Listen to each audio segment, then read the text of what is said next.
Bizim komanda üçün nəticə ürəkaçan deyil, amma əslində ürəkaçan olmalı idi. Mən həqiqətən də deyirəm ki, mən bir ildən sonra bu komandanı nəticə verəcəyinə iddia edirəm. Müəyyən qurumlara və müəyyən insanlara çatdırmaq lazımdır ki, gəlin biz öz idmanımızı və qadın boksumuzu xilas edək. Ramil müəllim, salam.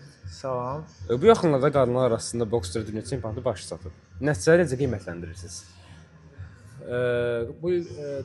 Bu ayın deməli Serbiyanın Niş şəhərində keçirilən qadınlardan ibarət dünya çempionatında mən özüm şəxsən oturdum, izlədim.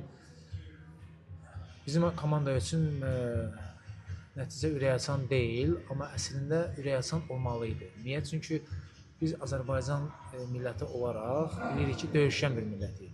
Və Azərbaycan qadınları da həm güclü iradəyə malikdir, həm də bədən olaraq güclü bir bizim qadınlarımız var. Amma çox təəssüflər olsun ki, bu günlərin Azərbaycan qadın boksunun verdiyi nəticələr ürəkaçan deyil. Bəs sizcə uğur qazanmaq üçün hansı addımlar atılmalıdır? Uğur qazanmaq üçün ilk öncə düzgün çalışmaq lazımdır. Deməli, qadın boksu tam fərqli bir boksdur. Bildiyimiz ümumi boksda heç bir aidiyyəti yoxdur. Onun məşq metodundan söhbət gedir. Deməli, bizdə uğur qazanmaq üçün əlbəttə ki, biz sistemli və stratejiyanı düzgün seçərək biz çalışmaq lazımdır.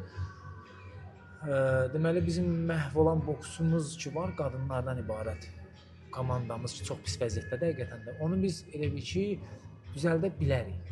Belə bir bizim elə bir şansımız var, amma çox təəssüflər olsun ki, bunu deməli müəyyən qurumlara və müəyyən insanlara çatdırmaq lazımdır ki, gəlin biz öz idmanımızı və qadın boksumuzu xilas edək.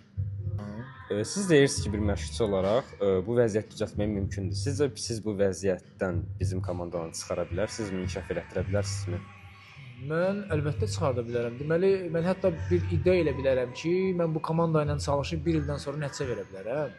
Nəyə görə verə bilərəm? Bu boş bir söz deyil, təbii ki. Çünki mən bu işi illərdir çalışıram. Məsələ eminik qadın boksundan gedir və mən bu boksun sistemini bilirəm. Burada əsas sistemdir, yəni burada məsələ üçün.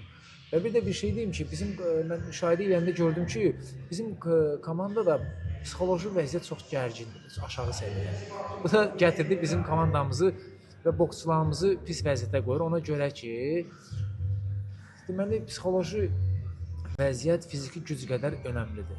Bizdə də o aşağıdır. Bir də bir nəyə mən müşahidə elədim ki, komandada boksçularımızla fərdi çalışma olmuyor. Taktiki, texniki çalışma o heç ümumiyyətlə olmuyor.